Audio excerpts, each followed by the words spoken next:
guys, good evening. Luto tayo ng sinigang. Ayan guys, sinigang na paa ng mga baboy. Ayan guys. O, diba? Tapos may okra, may talong at kangkong ang aking nilagay guys. Ayan. Ay, sarap na naman. Sira ang diet natin nito. Tama na ba sa asim? Ayan guys.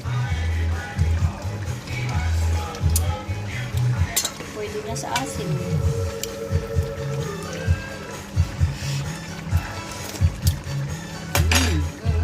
Sarap, sarap, sarap. Asin kunti. Kanan ako mag-asin kunti. So guys, kain na tayo. Thank you for watching. Ito lang ulam natin, pinobre.